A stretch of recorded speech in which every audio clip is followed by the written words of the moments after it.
when it comes to who I am and like what I'm doing, and this is just you and I, like, I'm just here.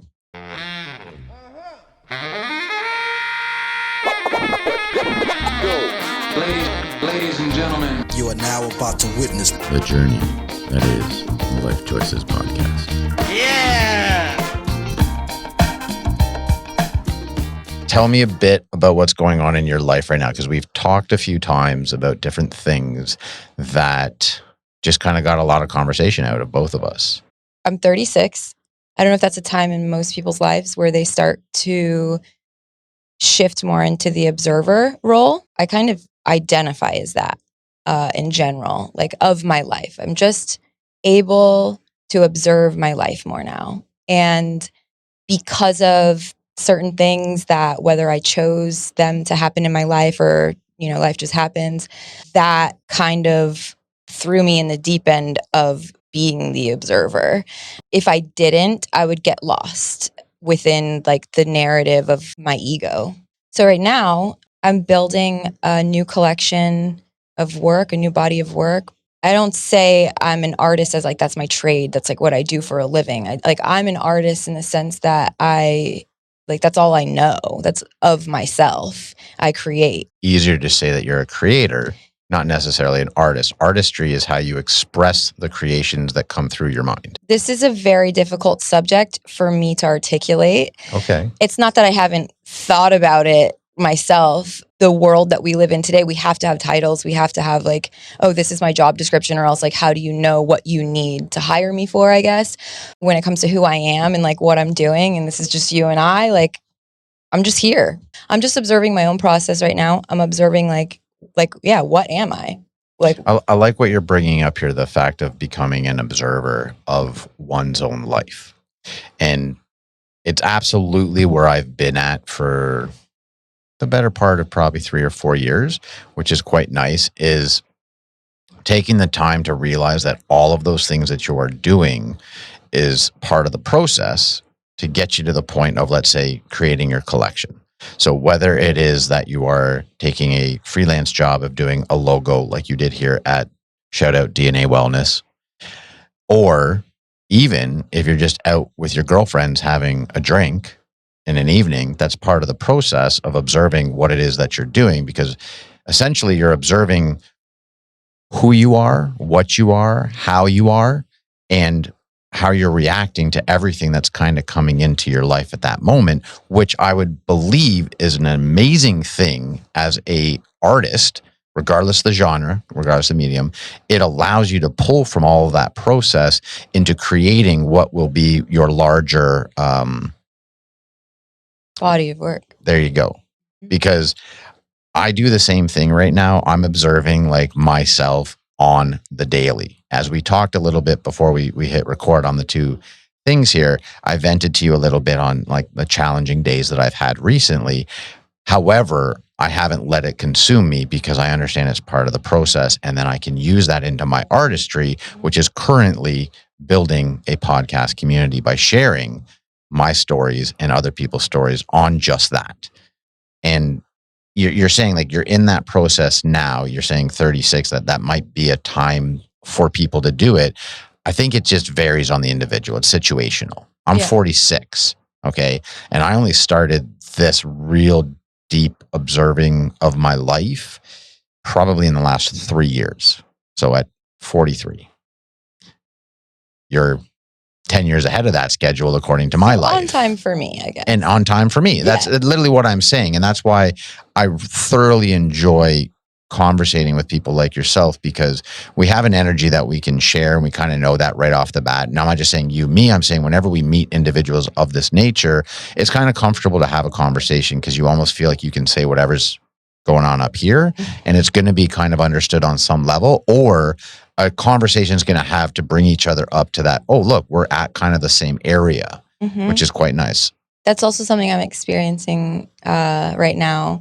So it's like, that's something I'm observing, I guess, is that when it comes to conversing with others in like deep topics of the heart, there's always like some medicine in that conversation that I get to like apply to my life, that person gets to apply to their life, because it's that's what we're made for. They say neurons that fire together wire together. So like the more conversations that you have with like-minded individuals or with people who are like wanting to expand and wanting to like learn more, then you have I guess your body physically, like, biologically has the ability to wire like that other person. So like when I meet someone like you, like when you invited me on the podcast, I was like, really? Because like I watch podcasts, like I eat them up, because I love information and I love to learn. I love humans. I love the intricacies of life and like, hey, maybe what I'm saying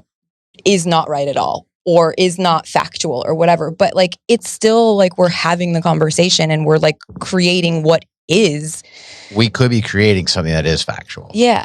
Because I had this thought the other night, right? Like right now we're in a time where we are consumed by social media. Okay. Everything is on our phone and we're scrolling and we're looking at things that make us feel good because it's like a dopamine reaction that makes us want to keep going and seeing things that we enjoy, whether it's comedy or fashion or art or singers. Like it constantly just comes up, whatever that is that you like. And so you're always feeling good because you're receiving what it is you're asking for instantly. I had this thought.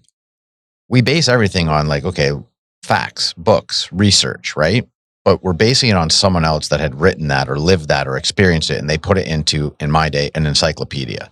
And then you would go to the library, you would open the encyclopedia, you would read what you needed to do and write a report on that based on the information you're reading from someone else and creating your own thought about it. So you're not plagiarizing and writing that down into a document and handing that to your teacher to give you A, B, C, or D to choose whether or not you did the good job on that. How can what we're saying right now in these conversations not become factual? The reason why I ask that is you believe that the practices that you're doing in your life right now, like observing or whatever other practices you may do to keep yourself happy, energized, motivated, working, making money. You do there's hundreds of thousands of things that you do daily to make sure you're happy, right? Because is that not what you're going for, to be happy? I'm trying to be happy more days than I'm not. Right. So I'm building practices in order to do that. And then I'm sharing that information as to what works for me with my audience, with the Lyfe Choyces community. And then I have other people that are like-minded sitting in that chair, sharing with me and the audience what they do to make their lives a little happier. And if we're all doing these things, some similar practices, some not, because you'll give me information, I'll give you information, and now we'll go home and try a new practice, how can that not become factual? That's just the way my brain works. Yeah, that's the mind ninja trick you pulled on me that got me into this podcast. But how many more will there be? As many as like that. They just come up though. It's just, I sit at home. My whole life I've sat inside my own head, which can be a scary place for all of us, like in our own individual heads, because we are our worst enemies, but we're also our biggest applause, right? So I've always had these thoughts, and I feel like a lot of people have these thoughts, but people are just afraid to say them. And that's why podcasting is such a great thing right now, because people can sit down, have a conversation that they feel comfortable with, and somebody out there eventually one day is going to watch that podcast and be like, man, those fucking people got it going on. I will admit that when I watch, like you said, when we're scrolling and we're looking at these things, there is a big disconnect, me and them. But then being in that moment of my life as the observer and like experiencing what I experience, I have a reference point where I get to go, okay, they're human too. It's just a camera in front of their face. It's just a set, but in my heart also though, I know, and after now being mind ninja and aligned into this thought, I think absolutely, like, because it's being done. It's like that saying, it's like, oh, I could have done that painting. I could have done that. Yeah, but you didn't. Someone else did. And it sparked your visualization of you even being able to conceive that you could do it. How do you know you would have been able to do it if you didn't ever see it before? You figured out in your brain that you could do it. So like podcast, how did I ever think I'd be sitting here on a podcast and talking to someone? And like in my brain as who I am, and we can get into that later of like what makes me, but I will say never in my life especially now in this moment, based on like the things I've been through just this past month, would I say I'd be sitting here talking on a podcast and actually making sense? And someone like invited me to be here and wants to hear what I have to say. So it does absolutely like create like we are creating the facts as we speak. Like your word is your wand, you're spelling to the universe. So thanks again. My ninja number 2. That was quick. Thank you. What I'm doing is just expressing what's in my head on a daily basis. And as this organically develops into the podcast that I want it to be, that is what I'm pulling out, is more of me just relating to other people. And when you say I'm shocked that someone invited me onto a podcast, a big reason was an instant connection, because the energy was, I'm going to be me. You were okay with me being me. You were receptive enough to have a conversation. And then that conversation was exactly the kind of conversation that I enjoy having, therefore having it on the podcast. More importantly, you are a human, right? I mean, as far as we know, as far as I know. That's what you need. And being that, you're very okay with being yourself. The way you expressed to me, a complete stranger, we had a connection because you're working for, my friend who, I rent this space from. So the little bit of comfortability there, but you're a human who has thoughts, and what you expressed to me in those few interactions that we had about relationships and whatnot, I'm like, I've known so many people like you that have experienced things the way you have and have rinse and repeat, because no one has shared with them that they've also gone through that. So that exact reason is why I want you and other people like that on the show, because I'm going to spend the rest of my life, no matter what happens. I'm a private chef and I make money from that, and it pays for all my stuff. I'm always going to do the podcast because it's something that I believe in so much. And all that I'm ever going to do is express to the audience how I'm feeling, what I'm thinking, and experiences that I have. And I think that is going to bring back the human connection that we've lost lately, because we've all been detached because of everything that we're sitting at home with our best friend in our hand, the phone, and that's it. I can admit I am consumed, and I know that it's happening with my phone. Especially, I've tried the practice of just putting my phone away like 30 minutes before bed and not looking at it. It is my alarm clock, so I always have to do that before it goes under my pillow.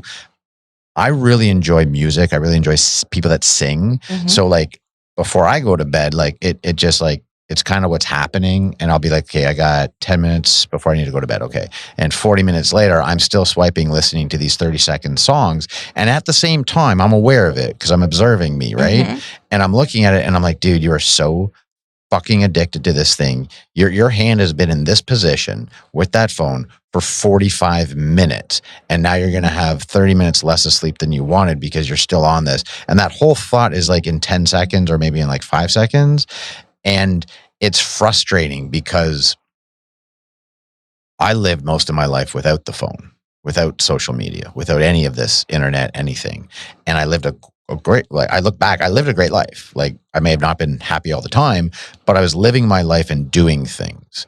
And so one of the practices that I try to do, which is, I'm not the best at it, when I get home from work, I try to put my phone in my bedroom, close the door, bring the dog out, and we're outside with our friends. We got like 3 dogs. There's like 4 or 5 of us, and we hang out. We, smoke some weed, chit chat. We all kind of like tell each other about our days or like think about things we're going to do. And that ability to leave my phone somewhere else, I actually feel good about it because I'm doing what I need to do, which is being around humans. Everyone is there that you would be. The only people I care about. Yeah. I shouldn't say that because my mom's not there, but yeah. You have the ability to like create that environment around you. I think that when it comes to our phones though, something that, because I felt the same way. I was like, oh, I'm on my phone too much. I never looked into like the analytics of my screen time. And then when I did, I started feeling better about it. I was like, oh, okay. Because like the amount of time that I'm actually on my phone and like compared to, and on what apps compared to what I thought I was in my head. Because like you're sitting there and you're saying you're experiencing that 45 minutes as a comparison of what sleep could be or what 45 minutes on the phone could be. And you're saying sleep is more beneficial for 45 minutes. than being on your phone and scrolling. But that was feeding you. That was feeding your soul. That was like you're saying music. Like that is something that you're passionate about. So it is just the narrative that you're telling yourself. So it's like, you know, you have good practices set up. You know that you're taking care of yourself in your life in areas that you could be better in others. Of course, we could all like put our phones down a little bit more, of course. But we are human, no matter how. Like I was born in 87. I feel like I was on the cusp of that. Like didn't have it, get to figure it out. Now I understand new technology better than my parents, whatever. But I'm still human. I'm still susceptible to becoming more and more, adapting more and more to technology, adapting more to that, like addiction or whatever it is. But it's something that's like really, important for me as a person, as a human being, that I remember that I am not just my productive hours. I'm not just my healthy thoughts. I'm not just my bad thoughts. I'm not just my addictions. Like I'm a mind, I'm a body, and I'm a spirit. So maybe your spirit needed that 45 minutes on the phone. Your body's like, I'm good. Like I'll walk. I want to walk anyway, you know? I totally get that. And it's almost like, because right now we're being told that we're scrolling too much. So we get consumed with the idea that it's negative to be on the phone. So therefore when I'm sitting there, I'm like, oh fuck, it's negative. But you're 100% correct. At the same time, I needed that because I wanted to feel even better. And music does that for me. It really does just change my mood. So I like that perspective of it. Definitely going to jump on my phone later tonight and look at this analytics on screen time. Being an observer and not being an observer earlier on in your life and being that you are now, it's a process that you get to learn a lot about yourself and how you react to certain things. And our emotions tend to take over a lot of our lives. And when you start observing and you realize that you can react differently to things that are being thrown at you, you start switching that. Emotions kind of come over us quite quickly. Are you at the stage in your life that when something happens abruptly or an emotion comes over you, are you able in that quick second to kind of like see what's happening and then react differently than you may have before? In some areas, yes. And then in some areas, I don't know yet. Depends on if I'm triggered there. I will say that, yeah, I have observed my capacity for holding uncomfortable feelings. I've also been able to choose my reaction because of like that pause that you're asking about. But I don't know yet in some areas because I haven't experienced it. But I will say that I'm a little bit more confident in myself for if and when those things ever do enter my life. But I'm also more confident that I'm not going to choose to put myself in situations that would create that trigger for me. So you've learned that your environmental situation is a great deal to do with how you may react to something, and therefore you've chosen to change your environment or not step into environments that may trigger you into a situation that you won't have control over your emotion. Yeah, and like whatever that environment is, because it could be my own like chemical environment, like my body. I don't drink much. I used to in my 20s.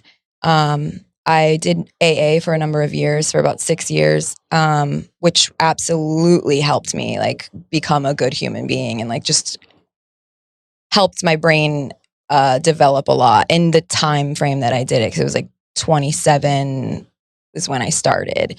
So that's like, you know, your frontal lobe is just developed and you're like, you need a little guidance. You're like kind of still coming out of the idiot age and getting into like adulthood. And the world's very crazy, very difficult. It's challenging daily. It's not always simple as A and B. And in your 20s, like you're saying, this is not developed, you know, and we fumble through life in our 20s. We do a lot of things that we learn from and we make mistakes and we try not to repeat them in our 30s. Some of us have repeated in 30s. And in 40s, we get better at it. Again, everyone, different stages in their life. Knowing how not to react to things that would come at you that would trigger you, I would say they're always going to be there, because even at my point in life where I have understood what I become if certain things happen, those things still happen, much less now than before. In my 20s, I could fly off the deep end in a second for stupid things. Now it's like very specific things, and I notice that they only happen every now and again, but I know they're happening when they're happening. And the way I feel inside, like the whole fucking thing instantly, as I become what I say old Brad, I'm so aware that he's there. And you mentioned something earlier where we talk about the different versions of you that they are inside your own head, and the different versions of you that there are out there based on other people's impressions of you. And I've brought this up a couple times on different podcasts because I like talking about it. I am all those things. This is what you had said earlier. What makes you you, right? Mm-hmm. It's the good days, the bad days, the painting, and the accumulation of it all. All of it is you. All of that is the one you that's sitting here in front of me. I have many different personalities inside here. I'm aware of that. You know, depends on the mood, depends on if I listen to music, if I got in a fight with someone, if someone disappointed me, if someone gave me praise, like all of those people essentially is the one person that's sitting here.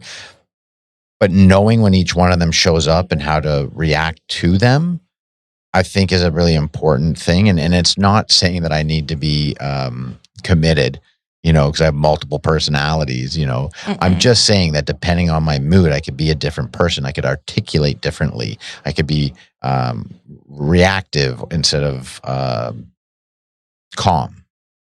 How do you kind of filter through all that? The way that I see it is, how does this feeling, how does what I'm experiencing and what I think of what I'm experiencing land for me? Why is it landing that way? It's a loop. I don't know if it's a process or a loop, but like right now, the way that I'm seeing it, it's a process of going, how is this experience, how is this feeling landing for me? Like in my physical body, in my emotional body, like, is it taking me away from my connection to God, from spirit, whatever? And then I go, what can I do about it? And this is only if I have the opportunity to think this long, but most of the time I do actually have this happen in a split second. And again, like I said, I don't know, because sometimes I've reacted where I feel like it's actually been divine intervention, where God is like, Gina, like, hold on, like they don't need the wrath, like you can wait. Or it's like, no, they absolutely need it. This is like justice. This is me. Like the world will, like, you know, prevail the way I want it to.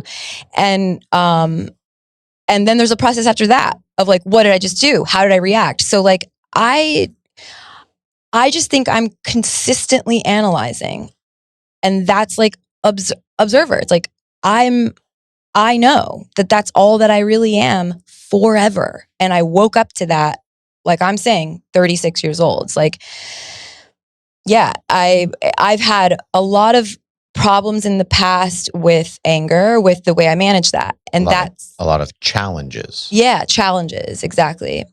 I've had a lot of challenges in the past with how I relate to myself and what things do to me, or what I allow them to, or the choices I make, and like how they affect me emotionally, and then like what I do outside of myself because of that, to like try to feel better. Because like we said, we just want to be, you know, consistently happy, or just moderately. Which you won't be every day. Like, right. I don't want people to get the wrong impression of thinking that, hey, Lyfe Choyces says they do all these practices and they're happy all the time. No, I'm very happy with who I am now because of all the shit I've gone through, knowing that I'm still going to go through a lot of shit, but I'm choosing to be aware of it when it happens. And in that nanosecond of all that stuff happening, you're able to react better for your outcome, knowing that all of this shit is just happening chaotically, organized, any way that you want to express it or think it, it's happening for you, to you. You know what's happening right now? What? I'm getting comfortable and real. Okay. Because this entire time we've been recording, I've been like, how does my skirt look? How do my shoes look?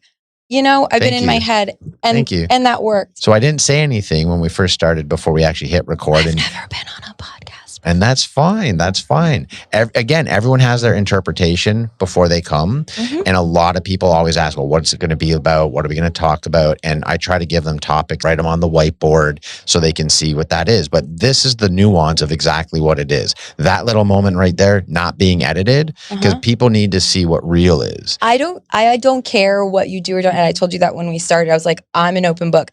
What you're seeing of me right now is camera shy, like literally trying to pretend like that camera's not there. Yeah. But it doesn't matter, because like the point is, I want to be like here. I want your viewers, my viewers, whatever, the people that will resonate with what I'm saying, and they'll understand it and they'll get it, and they'll know, just like you know and I know, like we're human. That's what makes me feel comfortable to open up, is that like there isn't a judgment, and there is that pause and that grace for me to process even what the hell is coming out of my mouth in the second that it's coming out, because this is live, well, not live, but being recorded in a live situation. And more importantly, with what you just said there, is the only judgment that should matter is your own, about you. No one else's matters at all. And when you're becoming an observer or getting to that point in your life, is understanding why you're judging yourself that way about that situation. And like you said just a second ago, you have a lot of different voices in your head. You have your mom, your grandma, male figures that you've dated in the past. We all have it. Like I wanted to share this when you had said it earlier, and I'm glad I didn't forget it. My father, it was passed since 2017. We didn't get along growing up. Right? I'm getting a bit choked up because I loved him to death, but we were the same personality, headstrong, stubborn. And I never heard my father tell me that he was proud of me until I was probably 25 or older. And that was a big thing for me, right? Like it was a huge thing for me, because I always aspired to get I always had his love, but I never heard that he was proud, because I was a shitty student growing up and he was a lawyer, you know, and I failed a lot of things as a kid, but he's always been in my head. So like everything that I do before, presently, and in the future is still going to be his voice in my head to become a better human being, because he was a good human. And regardless if I received his proudness, I want more of it. And even though he's passed since 2017, I still talk when I give my prayers and my gratitude list in the mornings. I always talk to God, and I give him thanks for allowing my father to be beside him, looking over me every step of the way. So I get it. Like those voices are there, but they move us forward and they help us become that person. I've gone on a tangent, but the whole thing was judging yourself. We should all do it a little less. And realize that we are, Steve Harvey says this, we have 100% survival rate, because you are 36, sitting here right now today, and you have gone through 36 years of being on this rock, going through a fuck ton of shit, because we all do. Every fucking day can either be great or bad. We can choose how it ends, right? And you're still here.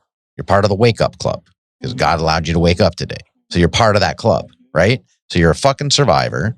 The only judgment in life that matters is how you judge yourself. And we should be more kind to ourselves, knowing the strength that we have, and that we have the ability, when we get to that point in our life that we want to observe ourselves as an individual. It's almost like you're standing outside of yourself, watching how you're reacting to a situation.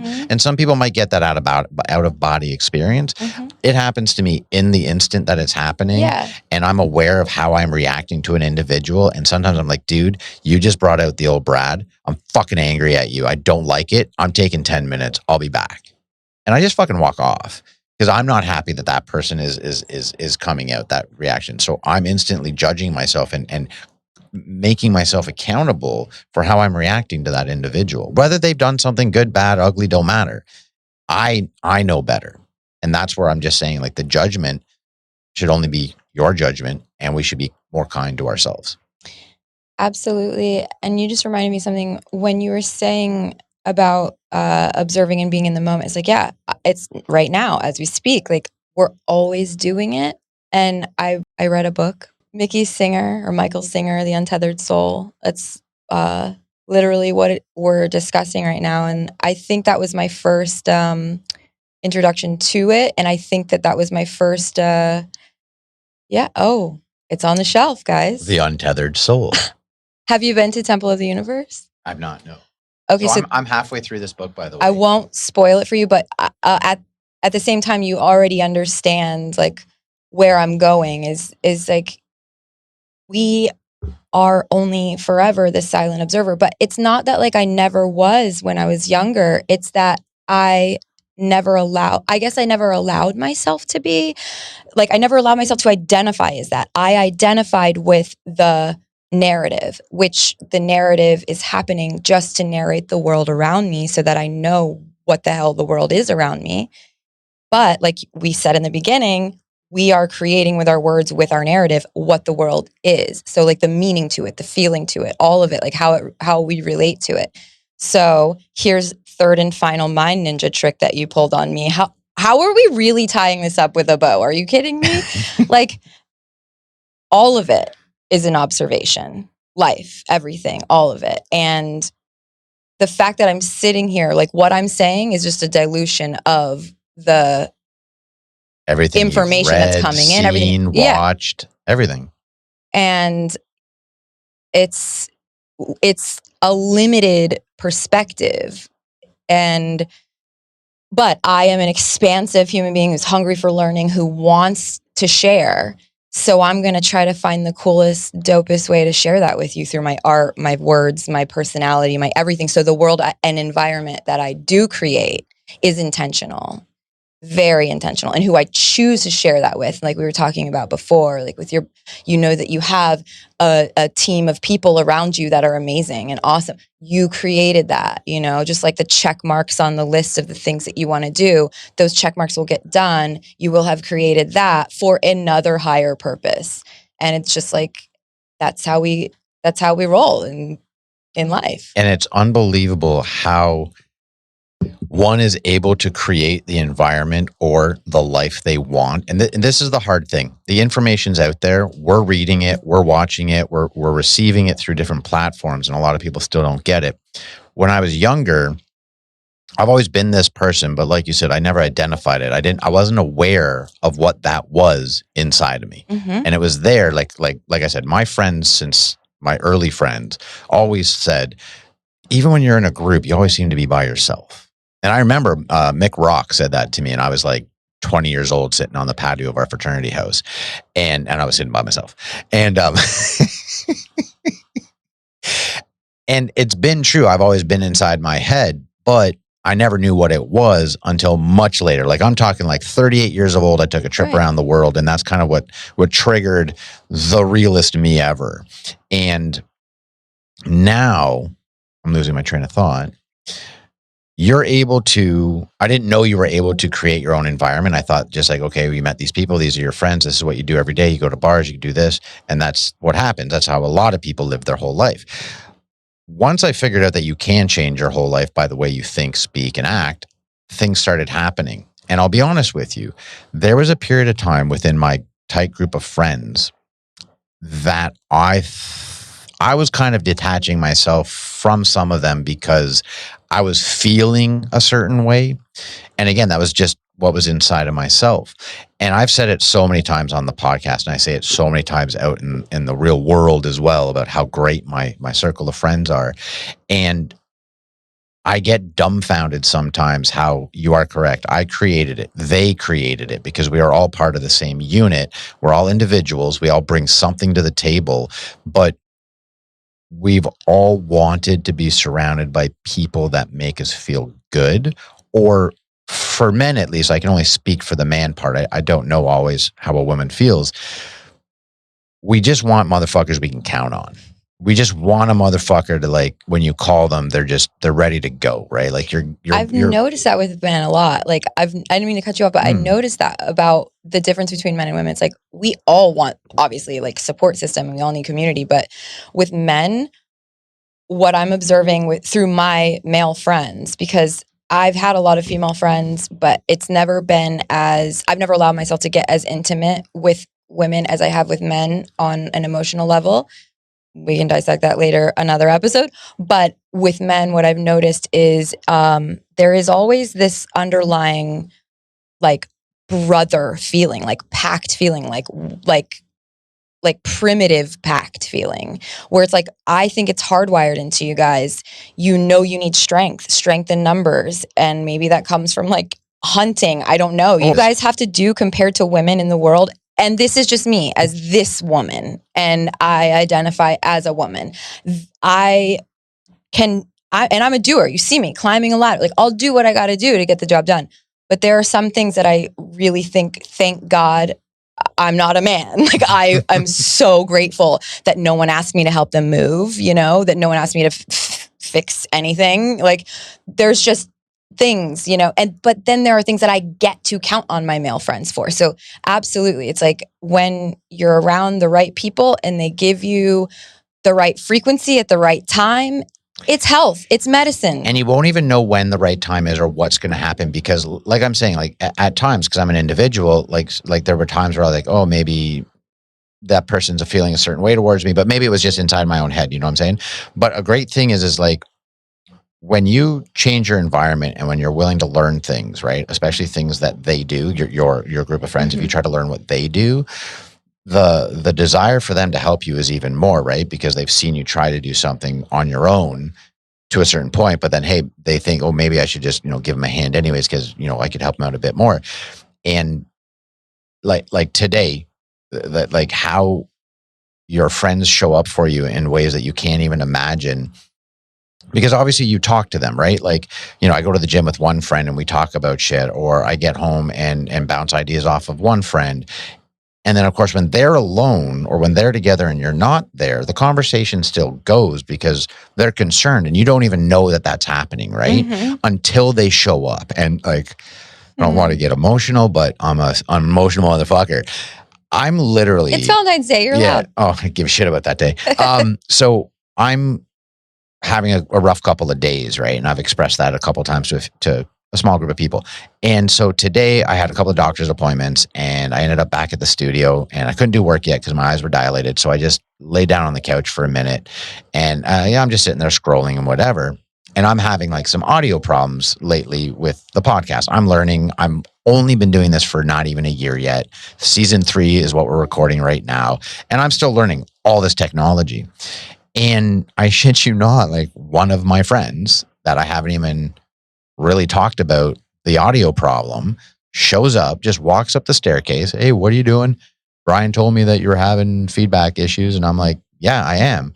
And like all of a sudden the motions started happening. Like next thing I know, we've taken all the equipment over to our other friend's bar, Roxy's across the street. And we're plugging shit into receptacles to see if we've got a ground or whatever.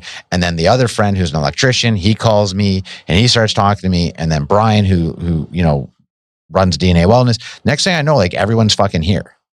Like every except for TJ, he's at work. But like, you know what I'm saying? Like 90% of the people that I pretty much talk to all show up to try to figure out like the support that you don't even know is there. When you find that environment, when you create that environment, it just fucking shows up. And when I say like challenging days, but I'm not letting it knock me off my path. And then shit like that happens where I'm like, motherfuckers, like showed the fuck up. Just coming over here and being like, hey, how's it going? Relationships are a very good foundation for getting you to where you need to go. Because I believe nobody can get there by themselves. You will start off by yourself. You will start something and everyone close to you will not support you until you have something to support. That's a big thing out there. Exactly what you said. Like they want to see that you're going to do the work for yourself first. And then if they have something to add, because they're like, oh, I'm excited I could add this to this thing for this person because they're feeding themselves. I've been in positions of helping friends who haven't been able to help themselves, like maybe something was mentally challenging for them and they're just like weren't there and they just really needed that support system with having nothing. But then there are other people who you've seen in that cycle and you're like, well, you're just going to keep doing that if I keep helping. that's enabling. It's not helping. So like Right. the helping and like the being there for each other is really like also holding each other accountable, like being there in the hard times to be able to say like, hey dude, like pick yourself up or whatever it is that needs to be given as help. But the whole part of it though, pace is to be remembered, because with relationship, it's just like a plant too. It's like, it's going to take time to grow, to like put all those bricks together, put all the nutrients in, and like have those memories that build on other memories that create new moments and ways to help and ways to be there for people. Like this is a new friendship. This is a new relationship.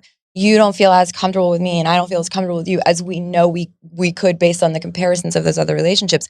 But it is founded on a similar like vibe, whatever that is that you're creating in your world and I'm creating in mine, because it's like, because we're surrounding ourselves with people who are trying to better themselves as individuals and move themselves forward in life in a more positive upward motion.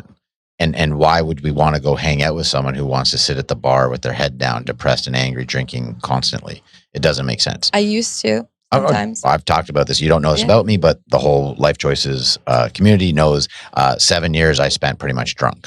Like I was just every night after work, just at the bar till 2, 3 in the morning. And we're not going to get into it. There's a lot of alcohol. But building those relationships is absolutely important. Showing yourself that you're not going to quit. That's a big thing when you're starting something new, is like, show up for yourself, continue on going, no matter what happens, no matter what's thrown at you. You got to keep going. You got to keep just moving fucking forward and figuring it out. Lean on the people around you that you've built relationships with for help when you need it, because like I said, you'll be by yourself at the beginning of anything, because only you can understand your vision. And until that vision gets to a point where other people can see what it is, they're not really going to be there. Like they might give you a good pat on the back every now and again, maybe, but you're on your own. You're going to go through the lonely period where you're going to be by yourself, and everything that you do is not going to be understood by others. But keep going, because that's a good sign. That means you have something. Keep on keeping on, as they say. Yeah, and how can you tell what your voice is if you have too many voices around you and in your head to really decipher whether or not it's like the direction you even want to go? So I'm in the lonely period. Yeah. I'm alone right now. Okay. Very. We talked about this the other day. Are you alone? Are you lonely? Ooh, sometimes I'm lonely. Okay. In my alone periods. I live alone, except for with my cutest cat ever, Penny. And that was also synchronistic. Number one thing that happened when I came and got the job, met everyone out front, a lot of things. Brian's dog is Penny. I was going to tell everyone out there that's what she's getting at. Like, yeah. Penny and Penny. Penny and Penny. Now, hindsight, in the lonely period, now I'm reading all the shit. Now I'm doing all the work. Now I actually have the energy to and the focus to, because I'm not numbing.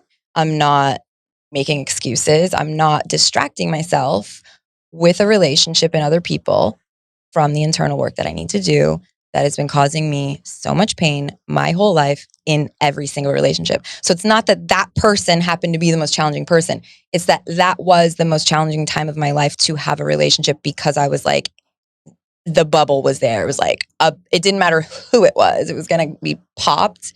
And then here I am, like sifting through. Transformation. Showered. You're going through your transformation ready to talk. period. Yeah. We're going to get into relationships definitely on another episode, because I know that one is going to be at least a full hour of just talking about whatever past you want to talk about. The lonely versus alone period is interesting, because were you always in relationships? Have you always been a serial dater? I have. And that's the other part of it though. Like you talked about, like I was always by myself. So now I'm discovering when I'm actually not with anyone, I am still lonely in the company of others because of what lonely is to me, I guess. And to me, lonely is like, I'm misunderstood. It's all the judgment. It's the negative judgment.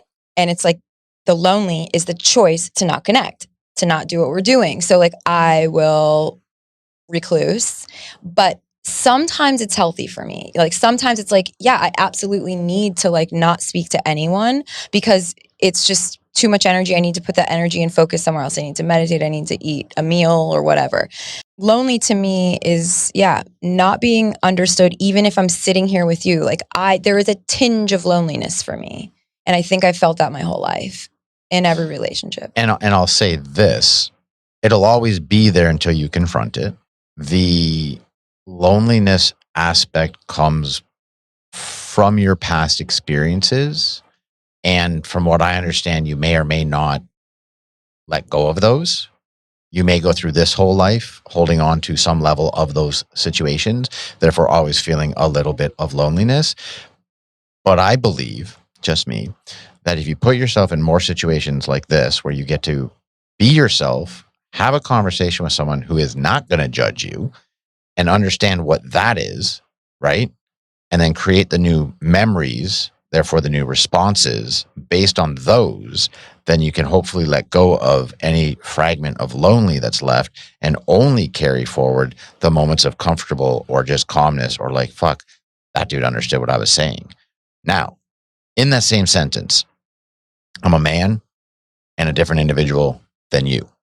So I may not totally understand you, but I can feel what you're getting at. As a human being. Exactly. Yeah. And I guess that loneliness, it depends on where I am, who I'm with, or not with. It's not related to me and my life as far as like me being a woman, and it's like a different kind of lonely. I think it's probably the same feeling that you get too, or that any human being would get, of just like, I think we're supposed to have that fear of not being connected to tribe, not being connected to source, not being connected to something. Like, of course, because it makes you desire to go after what it is to be part of that tribe. mm-hmm. You know what I'm saying? Like from what I'm being taught from those new friends that I have through the podcast that are inner alignment coaches and consciousness individuals, is that you have the two ends of everything. You always have the positive and the negative, and you can't have the positive without the negative. You can't have the negative without the positive. And you need to, like you said earlier, during the process of getting yourself from where you are to where you might want to go, you need to enjoy all those things that are going to happen so that you can fully understand why or how you got to where you are. And if you don't take the time to enjoy, this will sound weird to people, if you don't take the time to enjoy depression, if you don't take time to enjoy sadness, to really understand what that is, like, what is that emotion in my body? What is that energy that I'm feeling going through my body and hitting my brain and making me feel, think, say a certain way? If you can't take the time to analyze and dissect that so you can understand the why, it's going to be difficult for you. Forever. It's going to get harder too, I feel, because I notice when I suppress things, or like I don't even look at them because I'm like, I don't have time to look at this right now. I've got this and this and this going on. I know there are a lot of people out there that are just like, they can't even wrap their brain around taking 5 minutes for themselves because they've got twins and a husband and like all the things, right?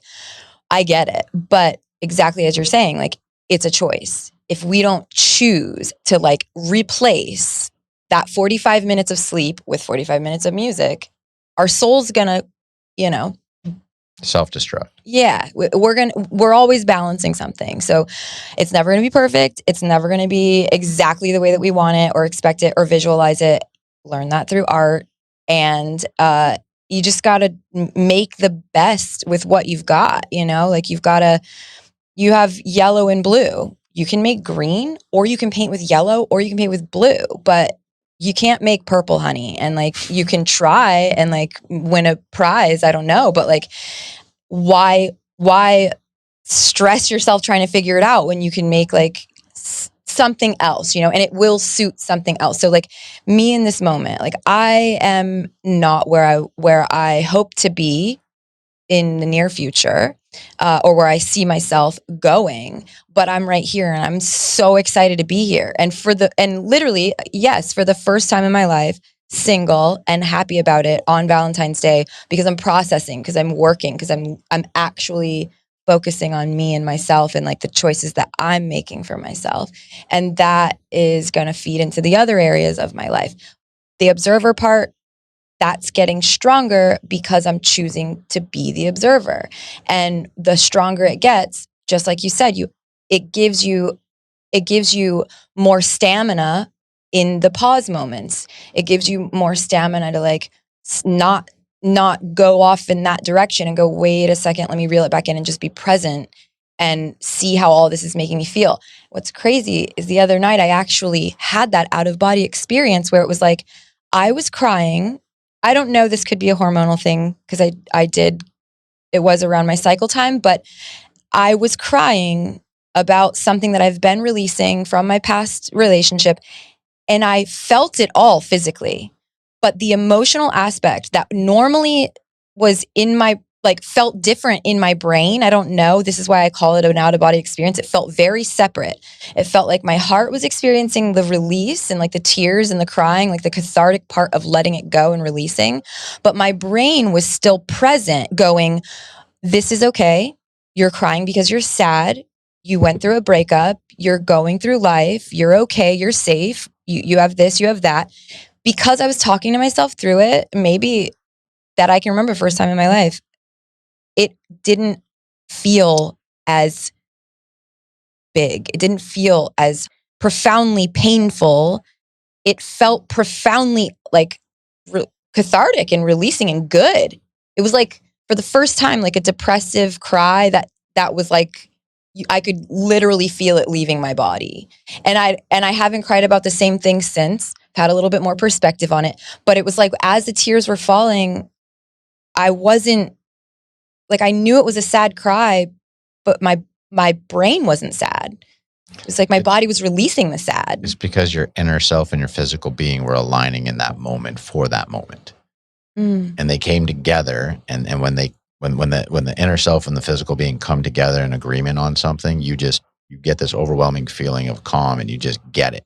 And it's just like, yes, we are together on this, and you're good. Don't worry about it. Hopefully you can do that on many other situations that come up in your life, whether it's things that you want to let go of from your past or something comes up in your present or future. Remembering that feeling, remembering that process that you went through in that moment, as descriptive as you just gave, when it happens again, you're going to realize it much quicker and much easier of exactly what is happening for you in that moment. That's what's been giving me the confidence through like my fears and anxieties of anything happening again. It's like, no, we're good. We know what this is. Like, it's more of, I guess, tapping into a knowing. It's like, that is what I meant by we're all born pure. I think we're all born with an inherent knowing of where we come from, of what we are, of what we need. It's stripped of us as we are young. I've used this example before. It's stripped of you the very first moment you're told no for something. How it comes at you. It comes, and when you're a child of freedom and expression and happy and laughter, and you get a no, you're just like, it's confusing, stunning. What? And that for the rest of your life, it's like, that's a no. Until you get to the point in your life where you're willing to look within yourself and understand that anything that may have happened to you or at you or for you, you have the choice to let it go or hold on to it. You can choose to create a better environment or stay in the one you are. You can continue to be up here in a negative or understand that the negatives are helping you become the positive. You good with that? Is that number 4? Amen. Oh. Gina, thank you so very much for the conversation. I loved it. Definitely going to invite you back because I want to sit down and just talk about relationships with you, because I know we talked about it offset before, and it's I know it's going to be a really good release for both of us to talk about past relationships and really kind of just be honest about a man and a woman's point of view on such a topic. If you want to reach out in the DM on Instagram, Gina's information is down below in the description for any help or conversation you may want to have. I'm looking forward to having another episode with you on talking about relationships. For all my lifers out there, thank you very much for swinging on by yet again for another week here on the Lyfe Choyces podcast, and we will see you here next week, Tuesday at 2 p.m. Much love, everybody. Thank you.